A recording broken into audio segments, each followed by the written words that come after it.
కేసీఆర్ గారు తన సొంత కుమార్తెను పార్టీ నుంచి సస్పెండ్ చేశారు. రాజకీయాల్లో కుమార్తె కుమారుడు అన్న తమ్ముడు అలాంటివి ఉండవు. పార్టీ విధానాలు నచ్చకపోతే కూతుర్నే కాదు గీత దాటితే ఎవరినైనా చేస్తాడనేది కూడా.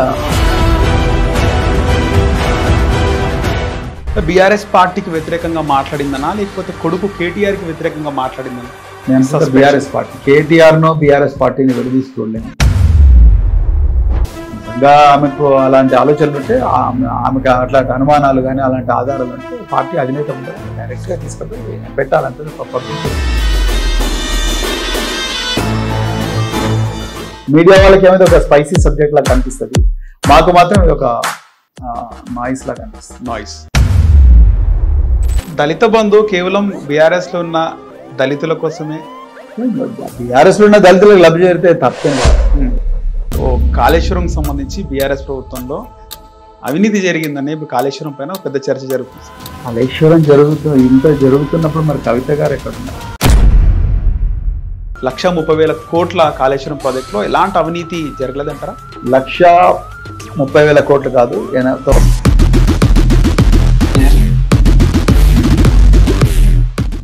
పల్ల కొడతా అని ఒక మేనరిజం చూపిస్తుంది సార్ రేవంత్ రెడ్డి. చూస్తే పల్ల కొట్టాలని ఉంది అంటే ఆయన మైండ్ సెట్ ఏముందంటారా? ఎందుకట్లా? నేను చెప్తాను, నేర చరిత్ర ఉన్న వ్యక్తి ముఖ్యమంత్రి పీఠం మీద కూర్చుంటే వచ్చే భాష అలాగే. నమస్తే, వెల్కమ్ టు హిట్ టీవీ. నేను నరేష్. ఈరోజు మన గెస్ట్ ఎన్కౌంటర్ స్పెషలిస్ట్, మాజీ ఐపీఎస్ అధికారి, సంక్షేమ శాఖ గురుకుల సంక్షేమ శాఖ మాజీ కార్యదర్శి, ప్రస్తుత బీఆర్ఎస్ పార్టీ తెలంగాణ రాష్ట్ర ప్రధాన కార్యదర్శి ఆర్ఎస్ ప్రవీణ్ కుమార్ గారు మాట్లాడు.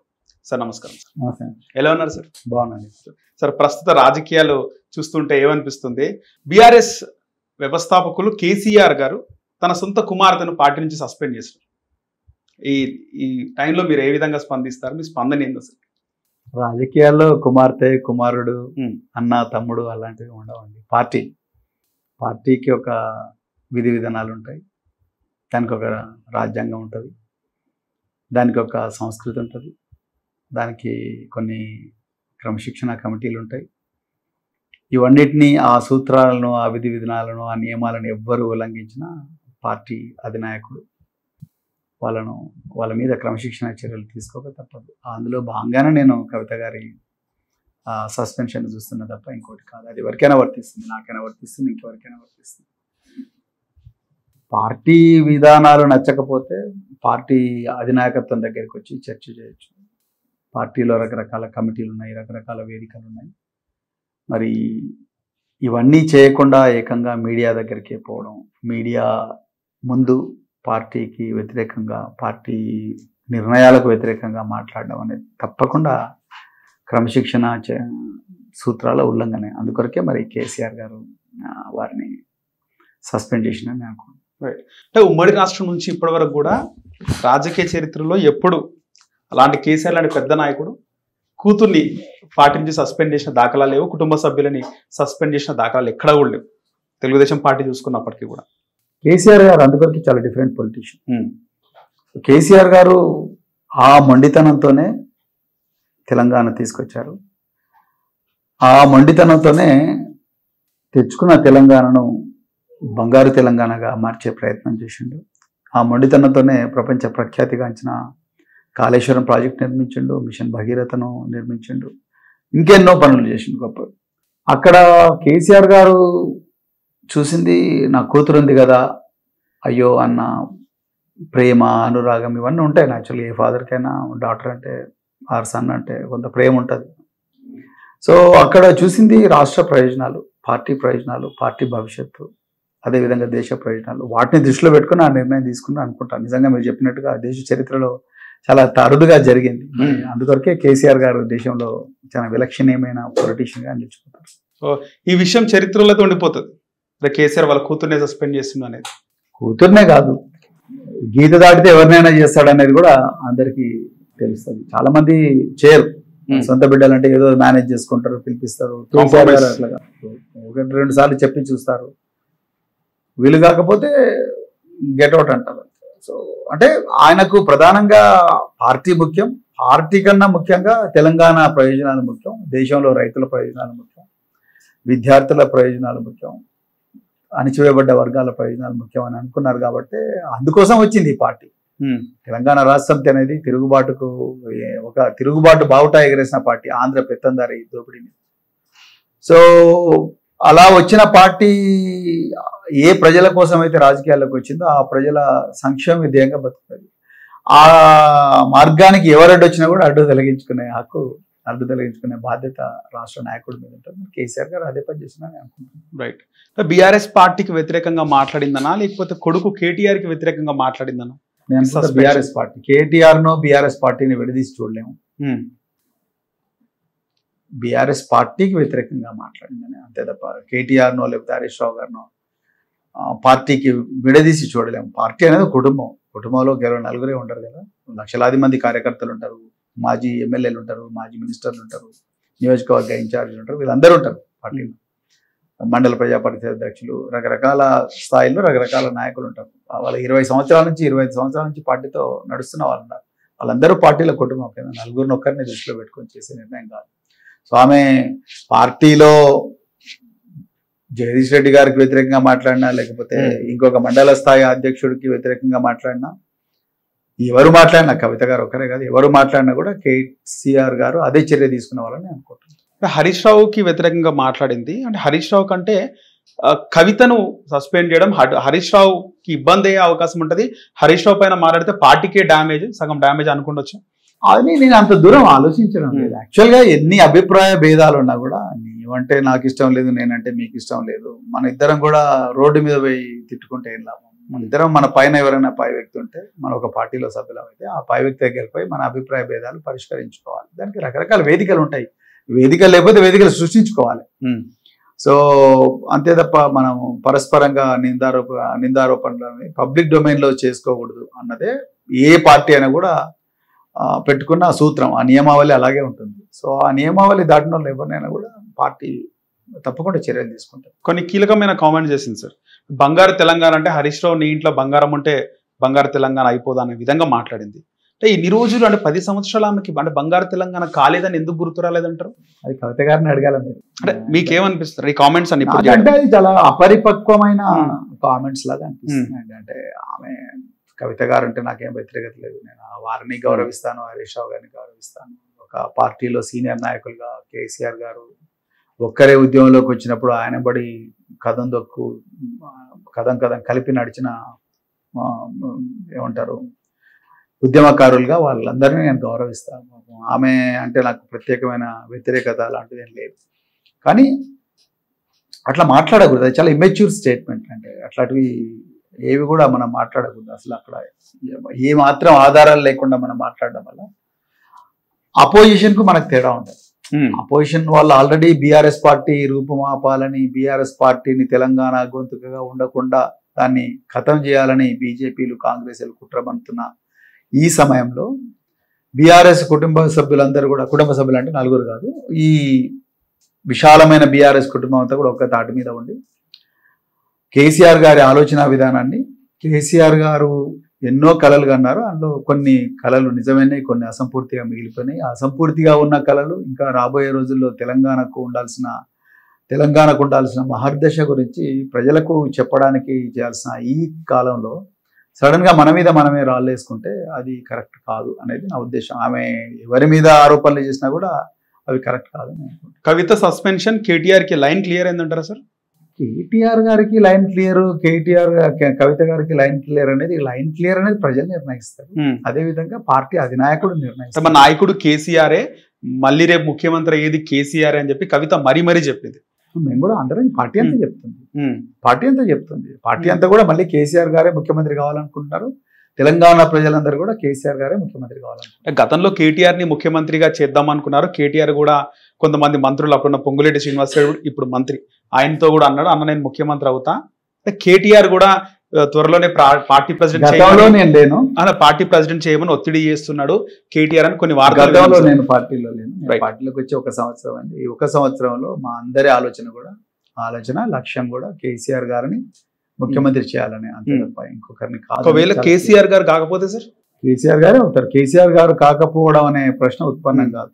కేసీఆర్ గారే అవుతారు. కేసీఆర్ గారు కావాలనే కేటీఆర్ గారు, హరీష్ రావు గారు అందరూ కూడా కోరుకుంటారు. అంటే వయసు రీత్యా వయసుకి ఏముందండి, మలేషియా మహతీర్ మహమ్మద్ 100 సంవత్సరాల్లో కూడా మలేషియా రాజ్యాన్ని వెళ్తుంటే, మలేషియా దేశాన్ని ప్రైమ్ మినిస్టర్కి వెళ్తుంటే వయసు ఏముంది. డొనాల్డ్ ట్రంప్ 83 సంవత్సరాల వయసు, జో బైడెన్ 25 సంవత్సరాల వయసు.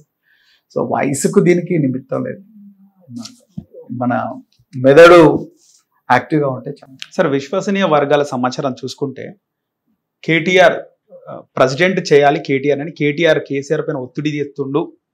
అందుకోసమే హరీష్ రావుతో కూడా ఒప్పించి, హరీష్ రావుతో గతంలో ప్రెస్ మీట్ పెట్టించి కేటీఆర్ ప్రెసిడెంట్ అయితే ఆయన కింద నేను సైనికునిగా పనిచేస్తా అని చెప్పి ఇది జరిగిందన్న బాగా ఒక సమాచారం. అవన్నీ అభూత కల్పన, 100% అభూత కల్పన. పార్టీని టేకప్ చేసి అధ్యక్షుడు కావాలని కేటీఆర్కి లేదంటారా? కేటీఆర్ గారు ఆల్రెడీ వర్కింగ్ ప్రెసిడెంట్. అవును సార్. అంతకన్నా గొప్ప పొజిషన్ ఏముంటుంది? తప్పకుండా ఆయన ముందరికి తీసుకుపోతూనే ఉన్నారు. చాలా అద్భుతంగా పనిచేస్తున్నారు.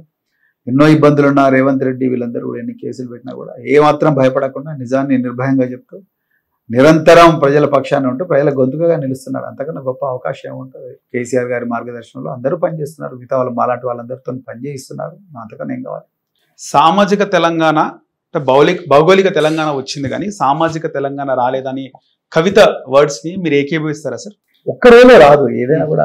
10 సంవత్సరాలు అయింది కదా సార్.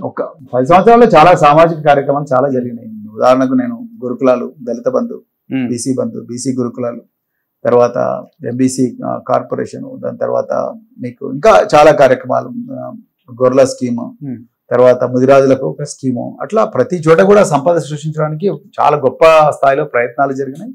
అన్ని సామాజిక వర్గాలకు కూడా విద్య, వైద్యం ఇవ్వడానికి చాలా గొప్ప ప్రయత్నాలు జరిగినాయి. సమాజం అంటే ఏదో ఒక 4 కుల సంఘాలు లేకపోతే ఇవి కాదు, కుల సంఘాల భవనాలు మాత్రమే కాదు. సమాజం అంటే 5% ఉన్న సమాజం దగ్గరే 95% సంపద ఉంది. ఆ 95% సంపదను మిగతా 95%కి సిస్టమేటిక్గా ప్రణాళికాబద్ధంగా పంచడమే సామాజిక తెలంగాణ అని నేను అనుకుంటాను. సో ఆ సామాజిక తెలంగాణలో కొన్ని అడుగులు పడ్డాయి, కానీ ఒకటే రోజు ప్రపంచం మారదు, ఒకటే రోజు ఏ దేశం కూడా మారదు, ఒకటే రోజు ఒక సమాజం మారదు. దానికి పరిణామ క్రమం ఉంటుంది. పరిణామ క్రమానికి చోదక శక్తిగా ఆ రాజకీయ పార్టీ నిలుస్తుందని అనుకుంటున్నా. సో ఏ రాజకీయ పార్టీనా, ముఖ్యంగా బీఆర్ఎస్ పార్టీ ఆ చోదక శక్తిగా పనిచేసింది కాబట్టి నేను చెప్పిన ఎన్ని కార్యక్రమాలు వచ్చాయి. ఇంకా రాబోయే రోజులు ఎక్కువ వస్తాయి. కవిత గారు ఇది సామాజిక తెలంగాణ కాలేదు అని అంటే ఏంటి అనేది కవిత గారిని అడగాలి. ఎందుకంటే అవుతుంది, ఒక రోజులో అవ్వదు. చాలా మందికి చాలా అవకాశాలు ఇవ్వడం జరిగింది. అన్ని కులాలకు కూడా అవకాశాలు ఇవ్వడం జరిగింది. అన్ని మతాలకు అవకాశం జరగడం జరిగింది. అవకాశాలు ఇచ్చినంత మాత్రాన ఆ కులాలకు చెందిన వ్యక్తులు ఆ సమాజానికి సాయం చేస్తారని కూడా లేదు. సో ఇదొక పరిణామ క్రమం. దీంట్లో రకరకాల ప్రయోగాలు జరుగుతూనే ఉంటాయి. సో డైరెక్షన్ కరెక్ట్గా ఉంటే సరిపోతుంది. సార్, బీఆర్ఎస్ కారు పార్టీలో కవిత సస్పెన్షన్తో బీఆర్ఎస్ పార్టీ కారులోని ఒక టైర్ని పార్టీ ఓడగొట్టుకుందంటారా? అద్భుతంగా మా టైర్లని చాలా అద్భుతంగా ఉన్నాయి. అసలు మాకు ఆ సమస్య, కవిత కూడా ఒక టైర్ అనుకోవచ్చు కదా సార్ 4 టైర్లలో? అలా ఏం లేదండి, అందరూ టైర్లేనండి బీఆర్ఎస్ పార్టీలో. అది చెప్తున్నా కదా, 4 టైర్లు అంటే 4 వ్యక్తుల చుట్టే తిరిగిందని అనుకోవడం. కానీ చాలా రోజుల నుంచి ఇదే వింటున్నాం కదా సార్. వినడం వేరు, వినడం వేరు, చూడడం వేరు. చాలా మంది గొప్ప గొప్ప నాయకులను కేసీఆర్ గారు తయారు చేశారు. వాళ్ళందరి పేర్లు ఇక్కడ అనవసరం, కానీ చాలా మంది ఉన్నారు. వాళ్ళ జిల్లాల్లో వాళ్ళ నాయకులు, రాష్ట్రానికి కూడా పరిచయమైన వ్యక్తులు వీళ్ళందరూ ఉన్నారు. సో బీఆర్ఎస్ పార్టీలో అలాంటి ఫీలింగ్ ఏం లేదు. కేసీఆర్ గారు కూడా ఎప్పుడు ఆ ఫీలింగ్ వచ్చే విధంగా ఎప్పుడు కూడా నాయకులను చూడలేదు. కవిత హరీష్ రావు పైన కొన్ని కామెంట్స్ చేసింది సార్ సస్పెన్షన్ తర్వాత కూడా. హరీష్ రావు గతంలో కాంగ్రెస్ తో కలిసి వెన్నుపోటు పొడుద్దాం అనుకున్నాడు, బీజేపీతో కూడా కలిసి వెన్నుపోటు పొడుద్దాం అనుకున్నాడు. ఒకానొక టైంలో గజ్వేల్లో ఒంటేరు ప్రతాప్ రెడ్డికి అప్పుడు టీడీపీలో ఉన్న అభ్యర్థికి సపోర్ట్ చేసి కేసీఆర్ని ఓడగొట్టే ప్రయత్నం చేసిందని చెప్పి కవిత మాట్లాడింది సార్. సో ఏమంటారు సార్ దీనిపైన? నాకు తెలిసిన హరీష్ రావు అలాంటి వాడు కాదని అనుకుంటాను. ఆయనకి ఎప్పుడు నిరంతరం పని. సో అతను ఎంతసేపు నా ఎదురు ఒక టాస్క్ ఉన్నది. బీఆర్ఎస్ పార్టీని ఏ విధంగా బలోపేతం చేయాలి, కేసీఆర్ గారు ఇచ్చిన ఆదేశాలను ఏ విధంగా పాటించాలి, పార్టీలో క్యాడర్ను ఏ విధంగా కాపాడుకోవాలి, ఏ విధంగా మళ్ళీ బీఆర్ఎస్ పార్టీని అధికారంలోకి తీసుకురావాలన్న ఆలోచనలే ఆయనకు ఉంటాయి తప్ప ఆయనకు ఈ కుట్రలు కుతంత్రాలు ఇవన్నీ కూడా చేస్తానైతే నేను అనుకోవడం లేదు. నిజంగా ఆమెకు అలాంటి ఆలోచనలు ఉంటే, ఆమెకు అట్లాంటి అనుమానాలు కానీ అలాంటి ఆధారాలు ఉంటే పార్టీ అధినేత ముందర డైరెక్ట్గా తీసుకుపోయి పెట్టాలంటే పబ్లిక్ డొమైన్లో మాట్లాడడం అనేది. మీరు గమనిస్తే సార్ 2014లో గజ్వేల్ టీడీపీ అభ్యర్థి ఒంటేరు ప్రతాప్ రెడ్డి సమీపంగా వచ్చిండు కేసీఆర్ గారికి. కనొక దశలో ఒంటేరు ప్రతాప్ రెడ్డి కాంగ్రెస్ అంటే 14లో సార్ టీడీపీలో ఉండే 18లో కాంగ్రెస్ లోకి వచ్చి 14లో బాగా హరీష్ రావు సపోర్ట్ చేసింది అనేది బాగా వినిపించింది అప్పుడు కూడా. నేను అప్పుడు రాజకీయాల్లో లేను, కానీ ఇప్పుడు కూడా విశ్లేషించుండొచ్చు కదా ఏం నాకు జరిగింది. తెలిసిన హరీష్ రావు గారి గురించి అయితే నేను చెప్తున్నాను. So is very hard working person. ఇంతగా ఈ కార్యక్రమం మీరు చెప్పిన కుట్రలు కుతంత్రాలుగా ఆయన దగ్గర అంత సమయం ఉంటుంది అయితే నేను అనుకోవడం లేదు. కానీ ఉంటాయి హరీష్ రావు బయటికి కనబడడం అనేది కొంతమంది మాజీ బీఆర్ఎస్ నాయకుల మాట. నాకు కనిపించిన హరీష్ రావు గారు అయితే అలాంటి వ్యక్తి కాదని అనుకుంటున్నాను. రైట్. ఇంకోటి రీసెంట్ గా అంటే కవిత సస్పెన్షన్ తర్వాత అసలైన రాజకీయాలు రాష్ట్రంలో కనబడుతున్నాయి సార్. కొంతమంది జాగృతి పేరుతో కవిత మోసాలు చేసింది అని చెప్పి కవిత బండారం బయటపెట్టినట్టు రాజీవ్ సాగర్ అనే వ్యక్తి కానీ రాజారాం అనే వ్యక్తి కానీ వీళ్ళందరూ గతంలో కార్పొరేషన్ చైర్మన్లు వీళ్ళకి ఇచ్చిందే కవిత. కానీ ఈ రోజు వాళ్ళు జాగృతి బ్యానర్ పెట్టుకొని కవితని తిడుతున్నారు. ఏ విధంగా చూడొచ్చు? అది మీరు మేడి రాజీవ్ సాగర్ ను రాజారాం యాదవ్ అడగాలి. మరి వాళ్ళు పొలిటికల్ స్ట్రాటజీ అనుకోవచ్చా వెనకాల హరీష్ రావు ఉండడం అనుకోవచ్చు? వాళ్ళని అడగాలి. ఎందుకంటే నేను కొత్తగానే వచ్చాను పార్టీ లోపలికి. సో అవన్నీ వాటి గురించి నేను మాట్లాడలేను. మరి వాళ్ళకు ఎందుకు అలాంటి స్టేట్మెంట్ ఇవ్వాల్సి వచ్చింది, నిజంగా ఉంటే మరి దానికి ఆధారాలు ఏమున్నాయి ఏంటి అనేది వాళ్ళే చెప్పాలి. అంతే తప్ప వాళ్ళని చెప్పాలి, లేకపోతే కవిత గారని చెప్పాలి, లేకపోతే పార్టీ అని చెప్పాలి. సో ఇప్పుడు దాని గురించి నిజంగా మీరు నిజంగా ఇప్పుడే రాజకీయాలు వచ్చింది. నిజంగా పార్టీకి హానెస్ట్గా చెప్పాలంటే పార్టీకి అంత సమయం లేదు. వీటన్నిటి గురించి ఆలోచించే సమయం లేదు. మాకు రైతుల యూరియా కష్టాల మీద, లేకపోతే విద్యార్థుల తిండి కష్టాల మీద, లేకపోతే రైతులకు రావాల్సిన బోనస్ మీద, లేకపోతే రుణమాఫీల మీద, నిరుద్యోగుల ఉద్యోగాల మీద, లేకపోతే విద్యార్థులకు రావాల్సిన 8,000 కోట్ల రూపాయల బకాయిల మీద, లేకపోతే పెండింగ్లో ఉండే ఇరిగేషన్ ప్రాజెక్టుల మీద, వీటి మీదనే మా ధ్యాస ఉంటుంది తప్ప మాకు ఈ ఏమంటారు ఇదంతా కేవలం ఒక నాయిస్. ఈ నాయిస్ మీద మాకంత సమయం లేదు, to be very honest. Media వాళ్ళకి ఏమైతే ఒక స్పైసీ సబ్జెక్ట్ లాగా కనిపిస్తుంది, మాకు మాత్రం ఇది ఒక నాయిస్ లాగా కనిపిస్తుంది. Noise, just noise. సార్ మీరు రాజకీయాల్లోకి రీసెంట్ గా వచ్చినారు అని చెప్తున్నారు. నిజంగా మీరు రాజకీయాలకు రీసెంట్ గానే వచ్చారు. 3 సంవత్సరాలు అయింది అనుకుంటా మీరు వచ్చి. కేవలం 3-4 సంవత్సరాలు బీఆర్ఎస్ పార్టీలోకి వచ్చి 1 ఇయర్. సో మీరు రాజకీయాల్లోకి రావడమే కాంశీరామ్ గారి ఆశయాల సాధన కోసం ఆకర్షితులై మీరు బీఎస్పీలో చేయడం జరిగింది. బీఎస్పీ మీరు రాష్ట్ర అధ్యక్షులు అయినప్పుడు చాలా మంది సంతోషించారు. అంటే మీకు కూడా తెలియదు అంతమంది సంతోషించారు గ్రౌండ్ లెవెల్లో. కానీ ఎందుకు అని కాంశీరామ్ గారి ఆశయాలకు అనుగుణంగా కాకుండా కేసీఆర్ గారి ఆశయాల కోసం మీరు బీఆర్ఎస్ లో చేరడం జరిగింది. కాంశీరామ్ గారి ఆశయాలకు అనుగుణంగానే ఉన్నాను నేను. కాంశీరామ్ గారి ఆలోచన విధానమే నాకు గుండెల్లో ఉన్నది. ఓట్ హమారా రాజ్ తుమారా నహీ చలేగా. కానీ బీఆర్ఎస్ లో పరిస్థితి లేదు కదా సార్ అని ఎవరన్నారు? బీఆర్ఎస్ లో ఒక్క నిమిషం, బీఆర్ఎస్ లో కూడా ఆ వేదిక ఉంది కాబట్టి, ఆ ఫ్రీడమ్ ఉంది కాబట్టి నేను ఇక్కడికి వచ్చాను. నేను రోజు మాట్లాడుతున్నది కాంశీరామ్ గారు ఏ బహుజనులను ఈ దేశ రాజకీయాలకు పరిచయం చేశారో, ఏ బహుజనుల అన్యాయం మీద ఆయన గొంతెత్తారో ఆ బహుజనుల గురించి నేను బీఆర్ఎస్ పార్టీ వేదికగా కొట్లాడుతున్నా. బీఆర్ఎస్ పార్టీ కూడా అంతే స్వేచ్ఛ స్వాతంత్రాలు నాకు ఇస్తుంది. 2 పార్టీలు కూడా అణచివేతకు వ్యతిరేకంగా వచ్చిన ఆ పార్టీలే. ఆనాడు ఆంధ్ర పెత్తందారుల అణచివేతకు వ్యతిరేకంగా వచ్చింది బీఆర్ఎస్ పార్టీ. ఆనాడు అగ్రవర్ణాల్లో ఉండే ధనికులు అణిచివేస్తే నలిగిపోయిన బహుజనుల 95% బహుజనులు ఎవరైతే ఉన్నారో వాళ్ళ గొంతుకగా వచ్చింది బహుజన్ సమాజ్ పార్టీ. ఈ రెండింటికి ఉండే కామన్ విధానం ఏంటంటే తిరుగుబాటు. సో ఈ తిరుగుబాటే పునాదిగా వచ్చిన పార్టీలు ఇవి 2 కూడా, రాజ్యాంగబద్ధంగా తిరుగుబాటు చేసిన పార్టీలు ఇవి 2 కూడా. సో అందుకొరకు నాకు వారింటి మధ్యలో చాలా గొప్ప భావసారూప్యత ఉందని అర్థమవుతుంది. కేసీఆర్ గారు ఒక్కరు, లేకపోతే కేటీఆర్ గారు ఒక్కరు ఒక అగ్రకులానికి చెందినంత మాత్రాన సో దాని అర్థం ఆ పార్టీకి బహుజనవాదం లేదని కాదు. సో మీరు 2021 ఆగస్టు 8న అనుకుంటా పార్టీలో జాయిన్ అయింది. రైట్. కానీ బహుజనులు బీఆర్ఎస్ లో పార్టీ అధ్యక్షులు కాలేరు, పార్టీ గెలిస్తే ముఖ్యమంత్రి కాలేరు కదా సార్. ఒక వర్గానికి న్యాయం చేయాలంటే ముఖ్యమంత్రి అయితేనే చేస్తారు అనుకోవడం అది కరెక్ట్ కాదని నేను అనుకుంటున్నాను. సో ఒకసారి మనం అయితే మంచిదే, కాదని అంటలేను. ఆయన వాళ్ళందరూ గొప్పగా చేసింది ఏం లేదు, కానీ వాళ్ళు చేయలేనిది కూడా ఏం లేదు. మనం ఒక వర్గానికి న్యాయం చేయాలంటే దాని మీద ఒక లోతైన అవగాహన ఉండాలి, పాలసీ మీద అవగాహన ఉండాలి, రాజ్యాంగం యొక్క పీఠిక మీద అవగాహన ఉండాలి, ప్రపంచ పరిణామ క్రమం మీద అవగాహన ఉండాలి, సంపద ఎక్కడుందో తెలిసి ఉండాలి, ఆ సంపదను తీసుకొచ్చే నైపుణ్యం ఉండాలి, వాటికి సంబంధించిన పాలసీలు రూపొందించే మెలకువలు స్కిల్ ఉండాలి, జ్ఞానం కూడా ఉండాలి. కులం అప్పుడప్పుడు ఉంటే అడ్వాంటేజ్, కులం లేక ఒక్కోసారి అడ్వాంటేజ్ అయితే ఒకసారి డిసడ్వాంటేజ్ అవుతుంది. సో బట్ ఏదేమైనా ఏ కులమైనా కూడా ఇవి ఉంటే చాలు, స్పందించే హృదయం ఉండాలి అన్నిటికన్నా ముఖ్యంగా. స్పందించే హృదయం లేకుండా నువ్వు ఎస్సీ అయినా నువ్వు స్పందించే హృదయం లేకపోతే ఎంతో మంది ధనవంతులైన ఎస్సీలు వాళ్ళకి చేసింది ఏం లేదు. నువ్వు స్పందించే హృదయం ఉండి నువ్వు అగ్రవర్ణంలో పుట్టిన విపి సింగ్ ఉన్నాడు for example. VP Singh mandal commission చేసిండు. పివి నరసింహారావు ఆయన బ్రాహ్మణుడు, కానీ ఆయన ఏమంటారు ఈ భూ సంస్కరణలు తెలంగాణ ఉమ్మడి ఆంధ్రప్రదేశ్ రాష్ట్రంలో భూ సంస్కరణలు తీసుకొచ్చాడు. కేసీఆర్ గారు ఆయన వెలమ సామాజిక వర్గానికి చెందిన వ్యక్తి, కానీ ఆయన వల్ల అన్ని కులాలకు గురుకులాలు వచ్చినాయి. తర్వాత మిషన్ భగీరథ, తర్వాత దళిత బంధు, ఈ దేశంలో ఏ ముఖ్యమంత్రి చేయని సాహసం కేసీఆర్ గారు చేశారు, దళిత బంధు. సో ఈ విధంగా అంటే ఒక ప్రాంతానికి ఒక రాష్ట్రానికి న్యాయం చేయాలి, లేకపోతే ఒక సమాజంలో ఒక వర్గానికి న్యాయం చేయాలంటే అదే కులంలో పెడితేనే చేస్తారు అనడానికి స్పష్టమైన ఆధారాలు పెద్దగా లేవు. ఆ కులంలో అట్లని ఉంటే మంచిది కాదా అంటే డెఫినెట్గా ఉంటే మంచిది, ఐడియల్లీ స్పీకింగ్ ఎస్. కానీ ఉన్నంత మాత్రాన వీళ్ళందరూ చేస్తారంటే గ్యారంటీ లేదు. అట్లా నేను 100 ఎగ్జాంపుల్స్ ఇవ్వగలను. వాళ్ళు బాధపడతారు, ఇప్పుడు వాళ్ళందరూ యాక్టివ్ రాజకీయాలు ఉన్నారు కాబట్టి వాళ్ళు పేరు రాయించుకోను. సో అట్లేం లేదండి. సో మనం బాగా ఎస్ఆర్ శంకర్ ఉన్నాడు, ఆ ఫోటోలో ఉంటాడు ఆయన, ఎస్ఆర్ శంకర్ అని. ఆయన బ్రాహ్మణుడు, కానీ మొత్తం చివరి వరకు పెళ్లి చేసుకోకుండా ఎస్సీల కోసం ఆయన జీవితం అంతా ధారపోసారు. రైట్.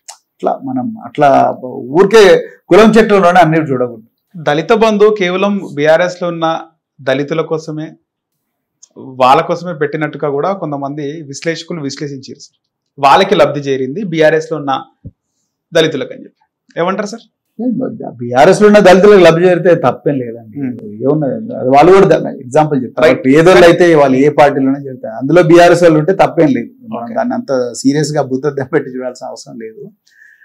అయితే ఆ ప్రోగ్రామ్ ఇంకా బాగా చేసి ఉండొచ్చు. ఆ ప్రోగ్రాము ఇంకా ల్యాండింగ్ ఇంకా మనం ఇంకా బాగా రీసెర్చ్ చేసి ఇంకా చేసి ఉంటే ఇంకా బాగుండేది. కానీ అప్పటికే అది చాలా విప్లవాత్మకమైన ప్రోగ్రామ్, అంత ఈజీ కాదు. యాక్చువల్గా కొలెటరల్ లేకుండా 10 లక్షల రూపాయలు ఒక దళిత కుటుంబానికి ఇవ్వడం అనేది అంత మామూలు నిర్ణయం కాదు, చాలా సాహసోపేతమైన నిర్ణయం. అయితే మొదటిసారి జరిగింది ప్రోగ్రామ్ కాబట్టి కొన్ని చిన్న చిన్న ఇబ్బందులు అక్కడిక్కడ అయి ఉంటాయి. రెండోసారి ఇప్పుడు రాబోయే బీఆర్ఎస్ ప్రభుత్వంలో దాన్ని ఇంకా అద్భుతంగా చేస్తాం, ఇంప్లిమెంట్ చేస్తారు 100%. దాన్ని ఇంకా బాగా చేస్తాం, అంటే దేశంలోనే ఒక గొప్ప ప్రోగ్రామ్ గా తీర్చిదిద్దాం 100%. దాంట్లో నాకేం డౌట్ లేదు. ఈ స్కీమ్ మీద సార్ గ్రౌండ్ లెవెల్లో నేను చాలా నియోజకవర్గాలకి శాసనసభ్యులకు పనిచేసినప్పుడు చాలా మంది అప్లై చేసుకొని దీనిపైన చాలా మంది ఆశతో ఉండే దళిత బంధు స్కీమ్ పైన. ఒకనొక దశలో నేను కొంచెం సర్వేలో అంటే ఆఫ్లైన్లో మేము మాట్లాడుకున్నప్పుడు కాంగ్రెస్కి వేవ్ ఎక్కువగా ఉంది రాష్ట్రంలో, బీఆర్ఎస్ వచ్చే ఛాన్స్ తక్కువ ఉంది అని మాట్లాడినప్పుడు చాలా మంది వాళ్ళు స్టన్ అయినారు, బాధపడ్డారు, లేదా నా బీఆర్ఎస్ వస్తుంది అని చెప్పి. చాలా మంది ఈ స్కీమ్ పైన ఆశ పెట్టుకుంది సార్ కొన్ని విలేజెస్లో. కానీ ఇలాంటి మంచి స్కీములు పెట్టినా కూడా ఎందుకు రూరల్ ప్రాంతంలో బీఆర్ఎస్ ఓడిపోయింది? అంటే రేవంత్ రెడ్డి ఇచ్చిన హామీలు ప్రజలను, అరే మాకు 2000 వస్తున్నప్పుడు 4000 వస్తే తప్పైంది, 10 లక్షలు వస్తుంది ఆయన 12 లక్షలు ఇస్తా అంటున్నాడు. రైట్. సో అలాగే తులం బంగారం ఇస్తా అంటున్నాడు. ఇంకా 15 దళిత బంధు 10,000, రైతు బంధు 10,000 కాదు మీకు 15,000 వస్తా అంటున్నాడు. అరే ఎక్కువ ఇస్తాడేమో అన్నది మాటిమాటికి చెప్పడం వల్ల ప్రజలు నమ్మినని నేను అనుకుంటున్నాను. అంతకుమించి బీఆర్ఎస్ పార్టీ విధి విధానాలు తప్పు అని నేను అనుకోవడం లేదు. ఈ విషయంలోనే ప్రజల మీద ఎక్కువ ప్రచారం జరిగింది అని నేను అనుకుంటున్నాను. మీరు లోక్సభ ఎన్నికల ముందు పార్టీ జాయిన్ అవ్వడం జరిగింది సార్.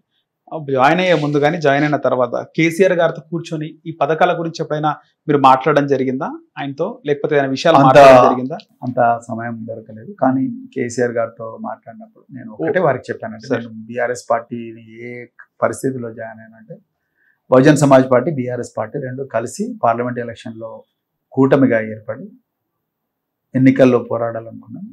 కానీ కల్వకుంట్ల కవిత గారు అరెస్ట్ అయిన వెంటనే బీఎస్పీ అగ్రనాయకత్వం కూటమి తెగతెంపులు చేసుకోమని చెప్పారు. అప్పుడు నాకు అనిపించింది మనం 2 రోజుల ముందరనే కూటమికి సంతకాలు పెట్టి ప్రెస్ కాన్ఫరెన్స్ పెట్టి ప్రజలందరికీ కూడా మొత్తం బహిరంగంగా చెప్పి మళ్ళీ 2 రోజుల తర్వాత వెంటనే కూటమి రద్దు చేసుకోవడం అనేది కొంత అనైతికమైన చర్య అనేది అనిపించింది.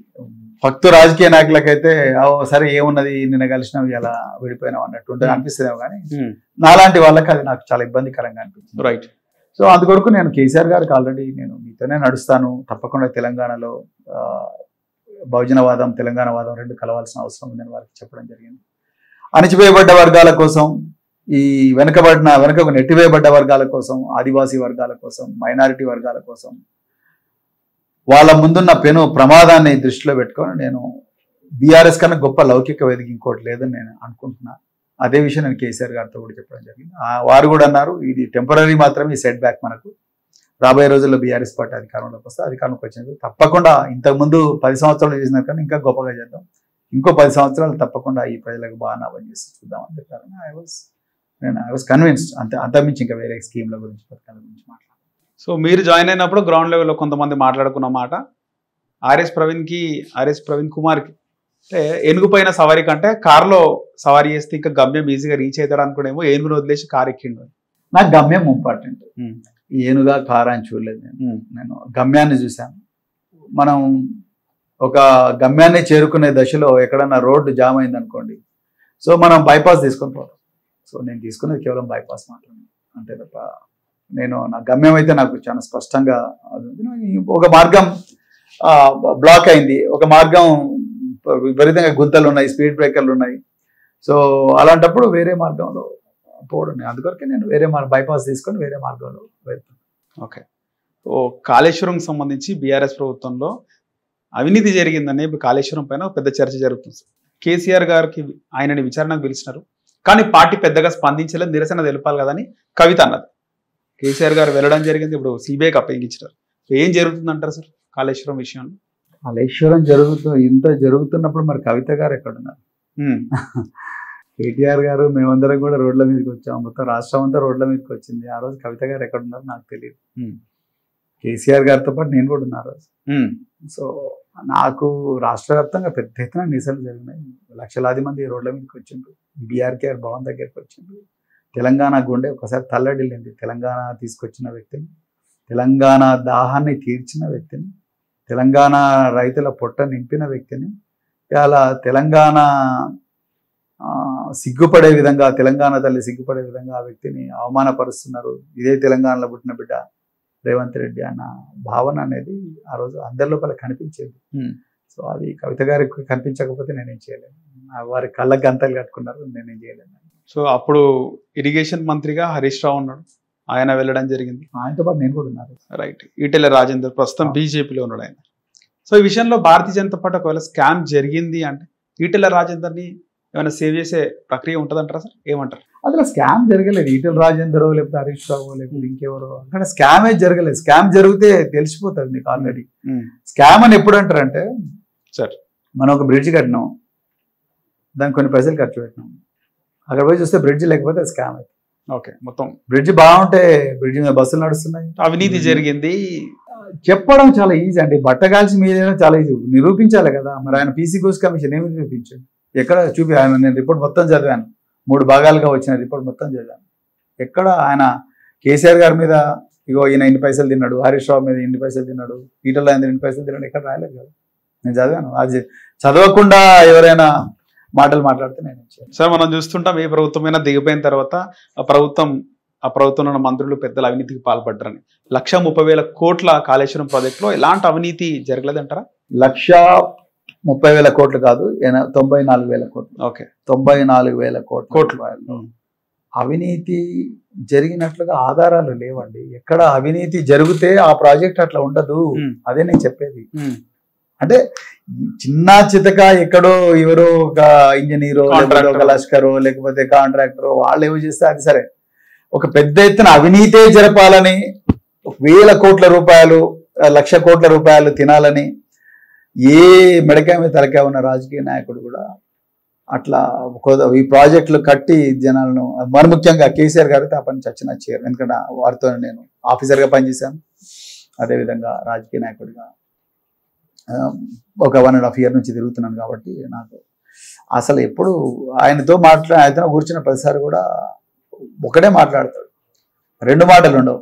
తెలంగాణ బాగుండాలి, తెలంగాణను ఇంకేం చేయాలి, తెలంగాణలో వానలు పడాలి, తెలంగాణ రైతుల జీవితాలు బాగుండాలని మాట్లాడతారు. ఇంకో విషయాలు మాట్లాడరు, ఆలోచన కూడా రాదు. సార్ 10 సంవత్సరాల బీఆర్ఎస్ పాలనలో ఎలాంటి అవినీతి జరగలేదంటారు? అసలుకి ఎలాంటి అవినీతి జరగలేదా అంటే ఎవరైనా అధికారులు చేస్తే అది మా పార్టీని ఏమంటారు, ఎక్కడో ఎవడో ఏసీబీ ట్రాప్ అయితే దానికి ముఖ్యమంత్రి ఎట్లా రెస్పాన్సిబుల్ అవుతాడు? అది చట్టం. ఎక్కడ ఇప్పుడు కాంగ్రెస్ పాలనలో కూడా ఎంతో మంది ఏసీబీ ట్రాప్ అవుతున్నారు, బీజేపీ పాలనలో కూడా ఎంతో మంది ఏసీబీ అవుతారు. అంత మాత్రం అంటే వ్యవస్థీకృతమైన అవినీతి అంటే మీరు ఏదో నామకే వస్తే 3,000 రూపాయలు తీసుకుంటూ ట్రాప్ దొరికిన అవినీతి అట్లాంటివి జరిగితే తెలిసిపోతుందండి. నేనేమంటున్నా అంటే పెద్ద ఎత్తున అవినీతి జరిగింది అనుకోండి, అవినీతి అంటే ఒక వ్యవస్థీకృతంగా మనం ఒక స్కీమ్ పెట్టి ఇట్లా ప్రతిరోజు కూడా నా ఇంటికి 10 కోట్లు రావాలి, బడ్జెట్ 1000 కోట్లు పెట్టిన 1000 కోట్లు పెడితే 100 కోట్లు నా ఇంటికి రావాలి, 500 కోట్లు నా ఇంటికి రావాలి అనే ఈ రకమైన అవినీతి నాకైతే బీఆర్ఎస్ అట్లా జరగని వారు కేసీఆర్ గారు అని నాకు స్పష్టంగా చూస్తున్నాం. గొర్రెల స్కామ్, బర్రెల అది అదేం చెప్తున్నా, స్కామ్ అంటున్నారు. మరి ఎక్కడుందో ఆ స్కామ్ చూపించాలి. అది 1000 కోట్ల పథకంలో కేవలం ఒక అసిస్టెంట్ డైరెక్టరు, ఒక వెటర్నరీ డాక్టరు, ఒక 2-3 ఫైళ్లు కాల్చడం, 2-3 వ్యక్తులు 2,30,00,000 అవినీతికి పాల్పడ్డారు అని ఏసీబీ కేసు పెట్టింది. రైట్. మరి ఇంతవరకు ఎంతో మందిని సోదా చేసి ఎంతో మంది జైలుకు పంపించారు. వాళ్ళ దగ్గర 1 కోటి రూపాయలు రికవర్ చేయలేదు. అర్థమైందని చెప్పి ఇంతమందికి 1 కోటి రూపాయలను రికవర్ చేయాలి. ఎందుకు రికవర్ చేయలేదు? అవినీతి అంటే మరి డబ్బు రూపంలోనే రావాలి, భూమి రూపంలో ఉండాలి, లేకపోతే బంగారం రూపంలో ఉండాలి, లేకపోతే క్రిప్టో కరెన్సీ రూపంలో ఉండాలి. మరి ఎక్కడ వాళ్ళ దగ్గర నుంచి రికవర్ కాలేగా? మొత్తానికి నరేష్ గారు చెప్పడం ఈజీ, అవినీతి అవినీతి, దానికి ఆధారాలు చూపించకుండా అవినీతి అంటున్నాడు. అది అవినీతి కాదు. ఆధారాలు చూపిస్తేనే అవినీతి అనాలి. ఊరికే అవినీతి అవినీతి అవినీతి అంటే మనకు దారుణ వ్యక్తులకి తేడా. సార్, ముఖ్యంగా ఒక పోలీస్ ఆఫీసర్స్ కి, పోలీస్ డిపార్ట్మెంట్లో ఎవరున్నా కూడా వాళ్ళు పాలిటిక్స్ కి చాలా దూరంగా ఉంటారు. మీరు 1995 ఐపీఎస్. సో మీ ఐపీఎస్ అధికారిగా మీరు ఛార్జ్ తీసుకున్న తర్వాత మీ మైండ్ సెట్ ఏ విధంగా ఉండే? ఇప్పుడు పొలిటికల్ గా ఎందుకు రావాలనుకున్నారు అసలు? నాకు ఎందుకో పోలీస్ డిపార్ట్మెంట్ లో ఇంకా చాలా అనిపించింది అసలు. అదేవిధంగా రాజకీయాలు ఒక కొత్త ఫీల్డ్, నాకు ఎక్స్పెరిమెంటేషన్ అంటే చాలా ఇష్టం. సో అందుకే రాజకీయాలు అంటే కొత్త ఫీల్డ్. దీంట్లో చాలా ప్రయోగాలు చేయొచ్చు ప్రజల సంక్షేమం కోసం, ప్రజలను ఇంకా గొప్పగా తయారు చేయొచ్చు. ఇప్పటివరకు చేసింది కేవలం 1%, ఇంకా 99% చేయాల్సింది అన్న ఆలోచనతో ఆకాంక్ష. ఎన్ని సంవత్సరాల ముందు వచ్చింది సరే ఈ థాట్? జస్ట్ 1 ఇయర్ ముందే వచ్చింది. కానీ మీరు ఉన్న పార్టీలు అన్ని కాకుండా బీఎస్పీలో చేరాలనుకొని చేరారు. ఎందుకు అంటే ఏదైనా కొత్త పార్టీ, ప్రాంతీయ పార్టీ స్టార్ట్ చేద్దామని ఆలోచన రాలేదా? చాలా మంచి ప్రశ్న ఇది. యాక్చువల్గా నా దగ్గర వనరులు లేవు.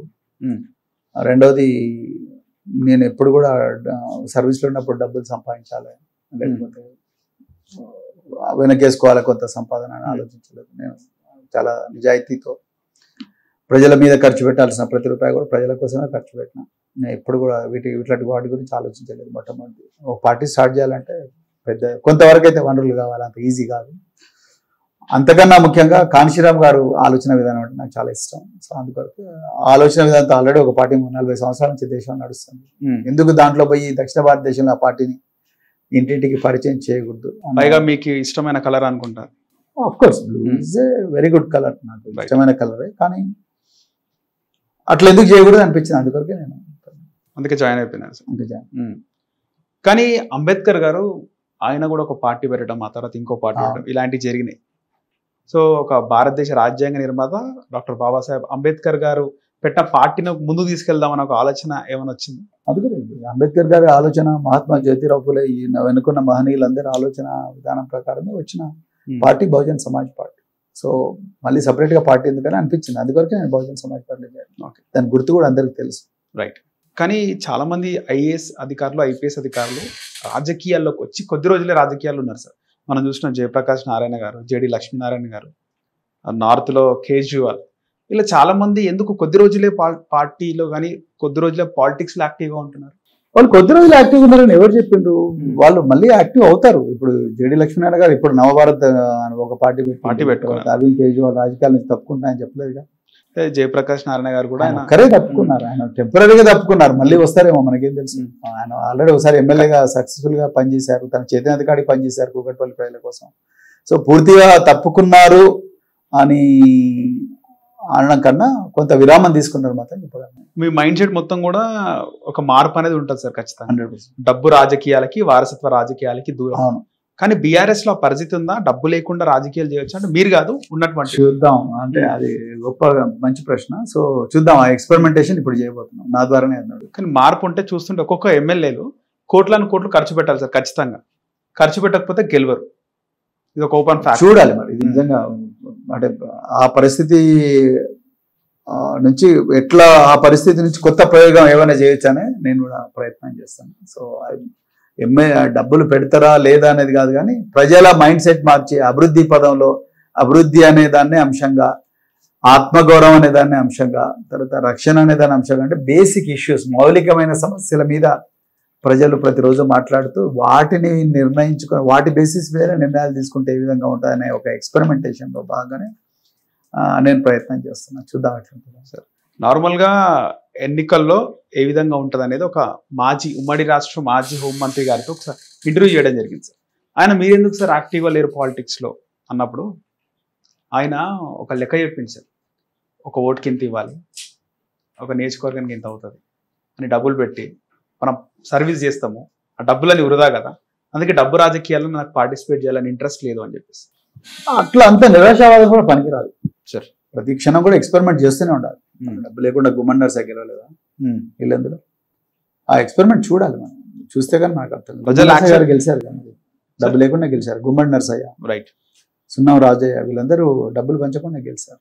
అంటే వాళ్ళు ఒక అద్భుతమైన క్యాడర్ని తయారు చేసుకున్నారు, ప్రజల మనసులో ఒక స్థానాన్ని సంపాదించుకున్నారు. అది చేయకుండా 6 నెలల ముందర పోయి డబ్బులు గుమ్మరిస్తే అది పవర్ పాలిటిక్స్ అవుతుంది. అది రాజకీయంగా నిరంతరం ప్రజల మధ్యలో ఉండాలి, ప్రజల సమస్యల కోసం పోరాడుతుండాలి, ప్రజల గొంతుగా మారాలి. అప్పుడు ప్రజలు డబ్బులు ఎక్స్పెక్ట్ చేయరు, ప్రేమతో ఓటేస్తారు అని నేను అనుకుంటాను. రైట్. వ్యవస్థలో సార్ చాలా మంది ప్రభుత్వ ఉద్యోగం చేసేవారు కూడా ఎన్నికలప్పుడు ఎవరు డబ్బులు ఇస్తారు తీసుకుందాం అన్న ఆలోచనలో చాలా మంది ఉన్నారు సార్. అంటే ఎందుకు ఆ వ్యవస్థ ఎందుకు మారతలే? ఎన్నికలప్పుడు డబ్బులు కావాలి, మార్చాల్సింది మనమే, వాళ్ళు మారవంటే మారదు, మనం మార్చాలి. నేను నీకు ఇచ్చే 500 రూపాయల కన్నా నేను చేయబోయే 5 లక్షల రూపాయల పని గొప్పది అని ఆ 5 లక్షల పని ఏదో స్పష్టంగా కంటిన్యూస్గా వాళ్ళకి వివరించే ప్రయత్నం చేయాలి. అది చేయకుండా అదే చెప్తున్నా, 4.5 సంవత్సరాలు ఇంట్లో కూర్చొని లాస్ట్ 6 నెలలు ఓటర్ల దగ్గరికి పోతే డబ్బులు తీయమంటారు. ఈ ఫ్రీబీస్ చూసి పార్టీలకు ఓటేసే ప్రజలు ఫ్రీబీస్ చూసి ఓటేస్తున్నారు సార్ చాలా వరకు కూడా. వాళ్ళకి మీరు చెప్పే సలహా ఏంది సార్? ఆ ఫ్రీబీస్ మంచివా చెడువా అనేది అనలైజ్ చేయాలి. ఆ ఫ్రీబీస్ అమలు చేయడానికి వచ్చే అవసరమయ్యే డబ్బు ఆ పార్టీ ఎక్కడి నుంచి తీసుకొస్తుందో ఆ ప్రశ్న అడగనంత వరకు ఫ్రీబీస్ వల్ల మనకు నష్టం జరుగుతుంది. ఇస్తాడా అని ఒక ఆలోచన చేయకుండానే డైరెక్ట్ చేయడం, అది అమలు సాధ్యం అవుతుందా, ఆచరణ సాధ్యమా అని చూడకుండా దీనికి డబ్బు ఎక్కడి నుంచి వస్తుంది, మన ఖజానా, నీ ఖజానా ఎట్లా, what is your budget plan, what is your tax plan అనే దాని మీద సామాన్య ప్రజలందరూ కూడా ఆ ప్రశ్న అడిగినంత వరకు ఫ్రీబీస్ మనం మోసం చేస్తూనే ఉంటాం. ప్రస్తుత తెలంగాణ రాష్ట్ర ముఖ్యమంత్రి రేవంత్ రెడ్డి పరిపాలన ఏ విధంగా ఉందంటారు సార్? పరిపాలన కాదు, పీడన. ఇలా యూరియా కోసం రైతులు కొట్టుకోవడం చూస్తుంటే బాధ అనిపిస్తుంది. పీడన, దోపిడీ, దౌర్జన్యం, ప్రతీకారం అదే జరుగుతుంది. ఓకే, దౌర్జన్యం జరుగుతుంది అంటారు సార్? 100%. ముఖ్యమంత్రి ఇద్దరు ఒకటైనప్పుడు, నేర చరిత్ర ఉన్న వ్యక్తి ముఖ్యమంత్రి అయినప్పుడు దౌర్జన్యం జరిగితే ఏం జరుగుతుంది? 2 రేళ్ళు రాళ్ళంటే గుండాలు విసిరే సీమ అని శ్రీశ్రీ చెప్పిండు సార్, అది నిజమైతుంది. ఈ మధ్యన ఎక్కడ చూసినా కూడా మనం ఓయికి వెళ్ళినప్పుడు అంతకుముందు కూడా పల్ల కొడతా అనే ఒక మేనరిజం చూపిస్తుంది సార్ రేవంత్ రెడ్డి. చూస్తే పల్ల కొట్టాలని ఉందని, అంటే ఆయన మైండ్ సెట్ ఏముందంటారు? ఎందుకట్లా? నేను చెప్తాను, నేర చరిత్ర ఉన్న వ్యక్తి ముఖ్యమంత్రి పీఠం మీద కూర్చుంటే వచ్చే భాష అలాగే ఉంటుంది. ఆయన చూస్తే కొంచెం నీట్ గానే క్లీన్ గానే ఉంటాడు. అంత మాత్రాన భాష క్లీన్ ఉండాలి, నోరు క్లీన్, ఏమంటారు, బట్టలు మంచిగా ఉండి ఖరీదైన దుస్తులేసి ఖరీదైన చెప్పులేసి మాటలు మాత్రం నేర చరిత్ర లేదు కదా అని చెప్పేసి. నేర చరిత్ర 83 దేశంలో ఏ ముఖ్యమంత్రి లేని కేసులు రేవంత్ రెడ్డి. అవును సార్, అది వాస్తవమే, కానీ నేర చరిత్ర కాదు. 83 కేసులు, 55 రోజులు జైల్లో ఉన్నాడు. ఓటుకు నోటు కేసులో బహిరంగంగా కెమెరాల ముందరనే పోలీసులకు దొరికిన వ్యక్తి. ఎట్లా అతను నేర చరిత్ర లేదని? అలా దొరకడమే ముఖ్యమంత్రి అయిందంటారా సార్? ఆయన ముఖ్యమంత్రి అయిందా లేదని ఇక్కడ, ఆయనకు నేర చరిత్ర ఉందా లేదని ఇక్కడ. ముఖ్యమంత్రి ఎట్లా అయింది అనేది అది పక్క పెడదాం సబ్జెక్ట్. ఆయన నేర చరిత్ర ఉందా లేదా, నేర చరిత్ర వచ్చిన వ్యక్తి, ఆ నేపథ్యం నుంచి వచ్చిన వ్యక్తి ఎంత ఖరీదైన బట్టలు వేసుకున్నా కూడా ఆయన నోటి నుంచి జాలువారే మాటలు ముత్యాల్లాగే ఉండవు. సో ఆయన మేనరిజం అంటే ఆఫ్లైన్ లో చూపిస్తుండొచ్చా? ఆయన చేసే మేనరిజం అంటే ఏముంటుందండి? మేనరిజం అంటే ఆయన ఇచ్చే స్పీచ్లు బట్టే మనకు అర్థమైపోతుంది. ఆయన ఏం మాట్లాడితే ఆయన ఆలోచనలు ఏ విధంగా పోతున్నాయి అనేది మనకు అర్థమవుతుంది. పదే అన్నాడైనా ఫోన్ ట్యాపింగ్ జరిగింది బీఆర్ఎస్ ప్రభుత్వంలో అని. ఇప్పుడు కవిత కూడా అదే మాట అన్నది. ఏమనండి, కవిత చెప్పండి, నా పైన కూడా ఫోన్ ట్యాపింగ్. అవును, ప్రూవ్ చేయమని చెప్పండి. వాళ్ళ దగ్గర పోలీసులు 1,00,000 మంది ఉన్నారు కదా, ప్రూవ్ చేయమని చెప్పండి. అక్రమంగా ఏమైనా ఫోన్ ట్యాపింగ్ జరిగితే ప్రూవ్ చేయమని చెప్పండి, తప్పే ఉన్నది. మేము కూడా అది చెప్తున్నాం. అక్రమంగా ఫోన్ ట్యాపింగ్ జరిగితే ప్రూవ్ చేయండి, చట్టబద్ధంగా జరిగింటే తప్పేం కాదు. సో దాన్ని ప్రూవ్ చేయాలి. ప్రూవ్ చేయకుండా ఏం మాట్లాడినా వేస్ట్. ఓకే, రేవంత్ రెడ్డి ప్రభుత్వానికి నా పరిపాలన కాదని ఇప్పుడే చెప్పినారు. ఆ పాలనకి ఏమి ఇస్తారు సార్ మార్కులు? మీరు ఇచ్చే మార్కులు ఎంత? 0. ఎందుకు? సంక్షేమ పథకాలు ఉన్నాయి కదా, అమలు అవుతున్నాయి కదా. ఉచిత విద్యుత్ చాలా వరకు స్లమ్స్ లో అమలు అవుతుంది, ఫ్రీ బస్ అమలు అవుతుంది. దానివల్ల పెద్ద సంపద రాదండి, అర్థం చేసుకోండి. దానివల్ల రాష్ట్రము సమూలంగా మారదు. అంటే మాకు ఒక 500 మిగులుతున్నాయి, 1000 మిగులుతున్నాయి, అది కాదు కదా. 500 మేలు, మీరు అంబలి ఆకలి అవుతుంటే అంబలి తాగండి, అది కాదు. ఇక్కడ అంత ఆహాకారాలు ఎవరు చేస్తలేరు. జనాలు వాళ్ళ కాళ్ళ మీద వాళ్ళు నిలబడాలనుకుంటారు. నిలబడాలని అనుకోకపోతే నిలబడండి అని చెప్పాలి. వాళ్ళకి ఆ వనరులు కల్పించాలి. చైనీస్ సామెత ఒకటి ఉంది, instead of giving a fish to a man teaching fishing అని. రైట్. చేపలు ఇవ్వడం కాదు, చేపలు పట్టడం నేర్పించండి అని. సో ఇలా ప్రజలకు ఆ విధమైన నైపుణ్యాలు ఇవన్నీ కూడా ఇవ్వాలి, ఇచ్చి వాటికి డబ్బు పెట్టాలి. అది చాలా గొప్ప బృహత్తరమైన పథకం. అది చేయకుండా మనం ఉచిత బస్సు పెట్టి, చూడు మీకు ఉచిత బస్సు పెట్టినాడు, ఉచిత బస్సు మంచిదా కాదా అనే చర్చ ఎక్కడ అవసరం. ఒకసారి మంచిగా అనిపిస్తుంది, ఎందుకంటే గ్రామీణ ప్రాంతాలు కూలికి పోయే రైతులు, లేడీస్ వీళ్ళందరూ కూడా బస్సు మీద కూలికి పోతున్నారు. ఫైన్, దాంట్లో తప్పేం, క్షేమంగా పోతారు, క్షేమంగా వస్తారు. సో బట్ అదొక్కటి వాళ్ళ జీవితాలు మారుస్తా అంటే లేదు. దానికన్నా గొప్ప గొప్ప పథకాలు చాలా ఉన్నాయి, కానీ అవన్నీ చేయకుండా, వాళ్ళ జీవితాలను సమూలంగా మార్చకుండా. సో ఇవన్నీ కూడా కేవలం పై మెరుగులే అని నేను అనుకుంటున్నాను. సార్ ముఖ్యంగా మీరు ఐపీఎస్ అధికారిగా చాలా రోజులు పనిచేసినారు, చాలా సంవత్సరాలు అంటే ఆంధ్ర ప్రాంతంలో కూడా మీరు పనిచేయడం జరిగింది. మీకు మీ ఇంటర్వ్యూస్ చాలా చూడడం జరిగింది మీరు పాలిటిక్స్లోకి రాకముందు. సో మీకు బాగా అరుదైన ఘటనలు ఏం జరిగినాయి ఒక ఐపీఎస్ అధికారిగా? ఫ్యాక్షన్ నేపథ్యం ఉన్న ప్రాంతాల్లో పనిచేస్తారు.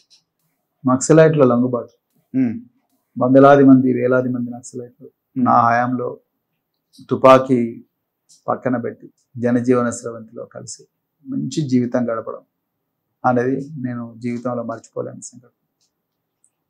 అదేవిధంగా గురుకుల పాఠశాలలో నేను సెక్రటరీగా రావడం, 10 లక్షల మంది విద్యార్థులను అత్యంత అద్భుతమైన నాణ్యమైన విద్యను వాళ్ళకిచ్చి ప్రపంచంలో నలుమూలల వాళ్ళకి పంపించడం అనేది నాకు ఒక గొప్ప అనుభూతి. ఇట్లా చాలా. ఎన్కౌంటర్ స్పెషలిస్ట్గా చాలా మంది. ఎన్కౌంటర్ స్పెషలిస్టే నేను జైల్లో ఉంటా కాదండి. నేను ఇక్కడ ఎందుకుంటా, స్వేచ్ఛాజీవిగా ఎందుకుంటాను, ఇప్పటికెళ్ళి జైల్లో ఉండాలి. అది మీడియా నా మీదే వేస్తున్న అభాండం. నేను మళ్ళీ చెప్తున్నా, నేను వేలాది మందికి జీవం ఇచ్చినోని, నేను జీవం తీసినోని కాదు. నక్సలైట్లను చాలా మందిని బలిగొన్నాడు ఆర్ఎస్ ప్రవీణ్ కుమార్. నేను అట్లా చేసినోడైతే, ఏం సమాధానం చెప్పారు? అట్లా చేసినోడైతే నేను జైల్లో పోతా కదా. నేను అట్లా కాదు, నా మీద అట్లా. అదే కదా నేను చెప్పేది. ఇప్పుడు అణచివేయబడ్డ వర్గాల నుంచి వచ్చిన ఏ అధికారినైనా ఈ విధంగానే ఒక చట్రంలో బంధించేస్తారు. మన ఒక ఆంధ్రజ్యోతి అనే ఛానల్ దళిత నేత ప్రవీణ్ కుమార్ అన్నారు. నేను మాట్లాడిందేమో కాళేశ్వరం సబ్జెక్ట్ మీద. ఓకే. ఆయన మాత్రం దళిత నేత ప్రవీణ్ కుమార్ అంటారు, ముద్రేస్తారు. సో పాపం దళిత అధికారి ఉంటాడు, దళిత అధికారి అని సపరేట్ గా ట్యాగ్ ఉంటుంది. దళిత ఐఏఎస్, దళిత ఐపీఎస్, లేకపోతే ఏమంటారు దళిత నేత, దళిత నాయకుడు. అట్లా రాజ్యాంగంలో ఎక్కడున్నది, ఏ పార్టీలో కూడా దళిత నాయకుడు ఈయనని ఎవరు చెప్పుకోరు. అట్లా చట్రంలో బంధించడమే ఒక కుట్ర అంట నేను. సో అందుకొరకు ప్రవీణ్ కుమార్ ఒక ఎన్కౌంటర్ స్పెషలిస్ట్ అని అంటున్నారంటే అది ఒక చట్రంలో బంధించడమే. ప్రవీణ్ కుమార్ నువ్వు ఇక్కడనే ఉండాలి, నువ్వు ఇట్లనే ఉండాలి, నువ్వు ఇట్లనే బదనాం కావాలి, ప్రజల నుంచి నేను వేరు వేయాలనే ఒక కుట్ర. దానికి నేను పట్టించుకోను అనుకున్నా, అది వేరే సంగతి. బట్ జరుగుతున్నాయి. చాలా మంది ఐపీఎస్ ఐఏఎస్ అధికారులు ఉన్నారు, రిటైర్డ్ అయిన వాళ్ళు చాలా మంది ఉన్నారు, వేల సంఖ్యలో. అలాంటి వాటిలో ఆర్ఎస్ ప్రవీణ్ కుమార్ రిటైర్మెంట్ అంటే ఆయన బయటకు వచ్చేసి ఉద్యోగాన్ని విడిచిపెట్టి రాజకీయాల్లోకి వచ్చి ఒక పేరు సంపాదించు. అప్పటి వరకు ఉన్న పేరు కాస్తే ఇంకొక పేరుగా చేంజ్ అయింది. సో ఈ విధంగా వాళ్ళకు ఉంటుందా సార్? వాళ్ళ మైండ్లలో వాళ్ళకు ఒక కుళ్ళు లాంటిది ఉంటుందంటారా? డెఫినెట్గా ఉంటుంది. అంటే ఆ ఈర్ష్యా ద్వేషం ఎప్పుడైనా ఉంటుంది. అంటే మన కాళ్ళ కింద చెప్పులుగా ఉండాల్సిన వాళ్ళు వీళ్ళు ఇంత తిరుగుబాటు తత్వంతో, వీళ్ళు ఇంత జబ్బజించుకొని, వీళ్ళు చక్కగా ఇంగ్లీష్లో మాట్లాడుతూ బట్టలు వేసుకొని కార్లలో తిరుగుతున్నారన్న భావన అనాదిగా సమాజంలో గూడు కట్టుకొని పోయిన వివక్ష ఉన్న ప్రతి ఒక్కడికి కూడా ఆ భావన ఉంటుంది. కానీ ఆ భావనలను నేను పట్టించుకోను. నాలాగా పట్టించుకోవాలని కూడా చెప్పరు. నాలాగానే అట్లాంటి భావన నేను పట్టించుకోను. First point. సెకండ్ పాయింట్ వచ్చేసి అణిచివేయబడ్డ వర్గాలు అసలు దీని గురించి ఆలోచించదు. వాయు వేగంతో దూసుకొని పోవాలి, కాంతి వేగంతో దూసుకొని పోవాలి, ఇవన్నీ పట్టించుకుంటుంటే ఈ చిల్లరగాలు ఇట్లా మాట్లాడుతూనే ఉంటారు అనుకోవాలి. మనం మన లక్ష్యం వైపు దూసుకుంటూ పోతూనే ఉండాలి, అప్పుడే మనం ముందరికి పోతాం. అంతే తప్ప మనం వాడేదో మనని అంటున్నాడని ఏదో అంటున్నాడని మూలకు కూర్చొని ఏడ్చుకుంటా కుక్కి ఏడ్చుకుంటా అక్కడనే పడితే ఆ సముద్రం కన్నీటి సముద్రంలో మునిగిపోతాం, అక్కడే చచ్చిపోతాం. I don't like that. So మనం ముందుకు పోతూనే ఉండాలి, దూసుకుని ముందు ఎవ్వడనేమని అనుకోని నా పని నాదే అని చెప్పి ఏనుగు ఎట్లయితే నేను ఊరేగుకుంటూ పోతారో అట్లా రాజసంతో పోతూనే ఉండాలి, ఎవ్వడేం పీకలేదు. మీ సహచరులు ఎప్పుడైనా మీరు కలిసినప్పుడు వాళ్ళు ఏమంటారు సార్? ఏమంటారు, సర్వీస్ అంటే బాగుంటుంది. అంతేనా సార్? స్పెషల్గా ఏం చూడట్లా అంటే రాజకీయాల్లో యాక్టివ్గా ఉండి ఈ విధంగా ఉన్నావు, తొందరగా రాజకీయ నాయకుడిగా మారిపోయినాం అని కూడా అంటారు. సో చాలా రిస్క్ తీసుకున్నాం. ట్రాన్సిషన్ అంటే నీ రూపాంతరం అనేది చాలా వేగవంతంగా జరిగింది. నువ్వు అక్కడ ఎట్లా సెట్ అయినావు, ఇక్కడ కూడా అట్లనే సెట్ అయినావు అంటారు. But that's okay. కానీ ఎప్పుడైనా అనిపిస్తుంది సార్ ఖచ్చితంగా అంటే సర్వీస్ వదిలిపెట్టి అనవసరంగా రాజకీయాలకు వచ్చినా? కాన్షియస్గా వచ్చా రాజకీయాలు. నేను అట్లా ఏదో అమాయకంగా తప్పటడుగులేదు.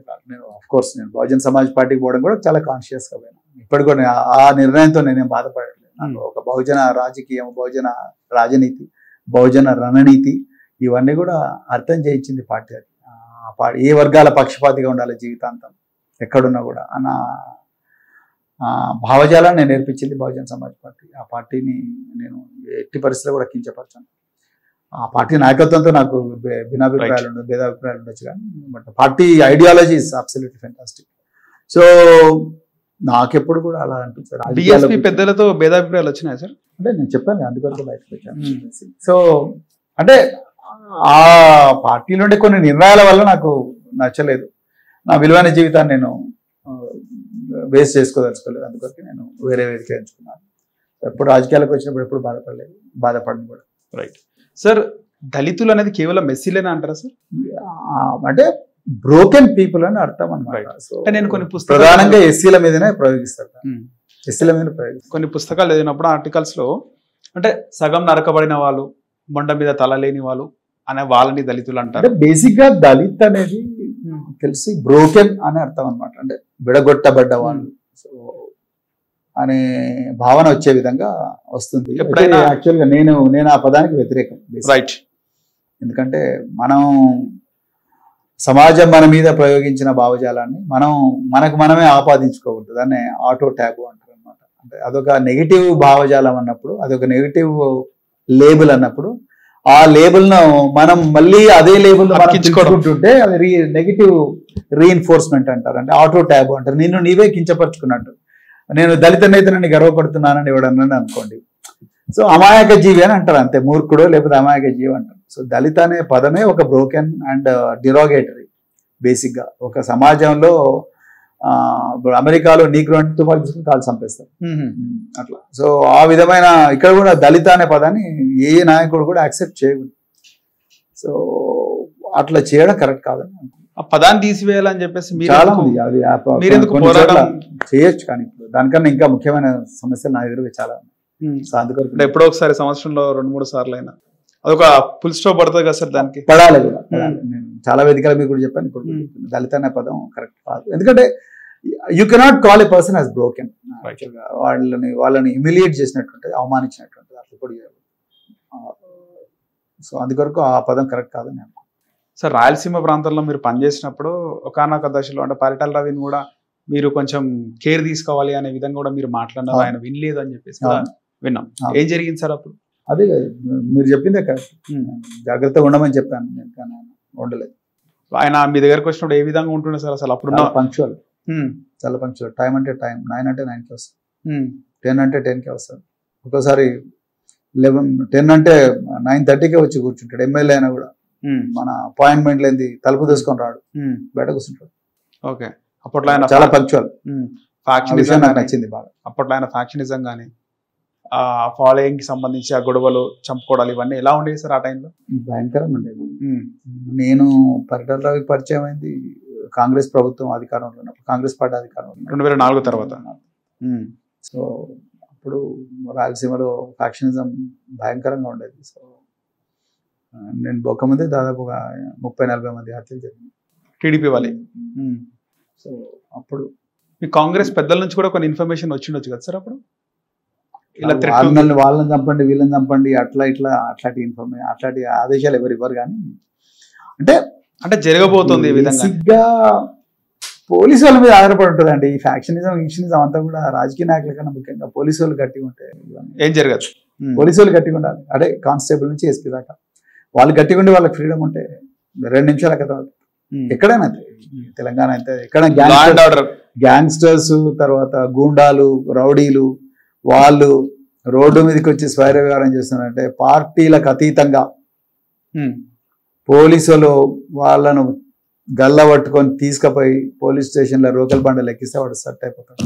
అక్కడ మీరు అంటే అడగొచ్చలేదో ప్రశ్న మిమ్మల్ని, అక్కడ మీరు ఈ బాంబులు తయారయ్యే ప్రాంతాలు ఇవన్నీ ఎప్పుడైనా చూసినారా సార్? చూడలేదు. బాంబుల దాడులు జరిగినాయి ఆ సంఘటన స్థలాలకు వెళ్ళగా ఇక్కడ తయారు చేస్తాను. మీకు ఎప్పుడైనా బెదిరింపు కాల్స్ రావడం వచ్చినాయి? మేము పట్టించుకోం. అట్లా పట్టించుకుంటే ప్రవీణ్ కుమార్ ఈ లెవెల్ ఎందుకు? ఎన్ని సంవత్సరాలు అక్కడ మీరు సర్వీస్ చేసిన? 1.5 years. ఆయనతో పాటు ఇంకా ఎవరుండే సార్ బాగా మీకు బాగా పరిచయం కానీ, లేకపోతే మీ దగ్గరికి రావడం కానీ ఉన్నటువంటి నాయకులు? ఒక్కడే వచ్చాడు. ఇప్పుడు చూస్తున్నాం సార్ చాలా మంది నాయకులు 10 కార్లు వేసుకొని తిరుగుతుంటారు కానీ అప్పట్లో ఆయన కూడా ఒక 5-6 కార్లు వేసుకొని తిరగడం ఎలా చేయలేదు. ఓకే, ఓన్లీ 2-3 కార్లు అంతే. కాన్వాయ్ అంటే సామాన్య ప్రజలు భయపడతారు. No convoys, no display of weapons correct కాదు. కానీ మనం చూసుకుంటే హైదరాబాద్ సిటీలో ఇప్పుడు కొంతమంది ఎమ్మెల్యేలు కానీ పొలిటీషియన్స్ 10 కార్లు వేసుకొని తిరుగుతారు కదా. అంటే ఎందుకు అంటే ఇక్కడ పోతుంటే అంటే ఒక ప్రోగ్రామ్ కు పోతుంటే పోవడం వేరే, ప్రోగ్రామ్ కూడా తిరుగుతున్న వాళ్ళు ఉన్నారు కదా. ప్రోగ్రామ్ కు పోవడం 10 కార్లు 20 కార్లు 100 కార్లతో పోవడం అది వేరే. ఓకే, కానీ రోజు ఇంటి నుంచి ఆఫీస్కి పోవడం లేకపోతే ఎక్కడ పోవడం 100 కార్లు 200 కార్లు జనరల్ పోలీసు వాళ్ళు అలా చేయరు. చేస్తే సామాన్య ప్రజలకు పోలీసు వ్యవస్థ మీద గౌరవం తగ్గిపోతుంది. రైట్. సో మీరు అంటే మీ సర్వీస్లో కానీ ఆ తర్వాత రాజకీయాలకు వచ్చిన తర్వాత మాలాంటి విద్యార్థులని, జర్నలిస్టులను, మీడియాని చాలా మంది చూసిండొచ్చు సార్. మేము కూర్చొని ఇక్కడ అడిగిన ప్రశ్నలందరికీ కూడా అన్ని ప్రశ్నలకు మీరు సమాధానం చక్కగా చెప్పడం మాకు సంతోషంగా ఉంది. సో మీరు ఖచ్చితంగా రాజకీయాల్లో సక్సెస్ కావాలి. సిర్పూర్ కాకినాడ కాదు, రాష్ట్ర రాజకీయాల్లో కూడా భవిష్యత్తులో ఉన్నత స్థాయిలో ఉండాలని కోరుకుంటున్నాం sir. Hit TV. Hit TV app, ఇందులో short news, live news, entertainment shows, movies, digital magazines తో పాటు మీ జిల్లా వార్తలను కూడా ఫ్రీగా చూడొచ్చు. ఇంకెందుకు ఆలస్యం, వెంటనే హిట్ టీవీ యాప్ ని డౌన్లోడ్ చేసుకుని ఫ్రీగా ఎంటర్టైన్మెంట్ పొందండి. Hit TV app. Hit TV app. Please download hit TV app. Hit TV app ని ఫ్రీగా డౌన్లోడ్ చేసుకుని ఎంజాయ్ చేయండి. మీకు నచ్చిన ఎంటర్టైన్మెంట్ కోసం హిట్ టీవీ యాప్ ని ఫ్రీగా డౌన్లోడ్ చేసుకుని ఎంజాయ్ చేయండి. హిట్ టీవీ యాప్ ని డౌన్లోడ్ చేసుకుని ఆస్వాదించండి, ఆశీర్వదించండి. ఇంతమంది సెలబ్రిటీలు హిట్ టీవీ యాప్ ని డౌన్లోడ్ చేసుకోండి అని చెప్తున్నారంటే ఎంత మంచి యాప్ ఆలోచించండి. అమెరికా అమెరికా అమెరికా అమెరికాలో చదవాలనుకునే వాళ్ళకి విశ్వసనీయమైన పేరు మన శౌర్య కన్సల్టెన్సీ. UK లో 1 year masters, UK లో 1 year masters, 2 years work permit up to 5 years visa. Contact Shaurya Consultancy. Contact 89851 89851.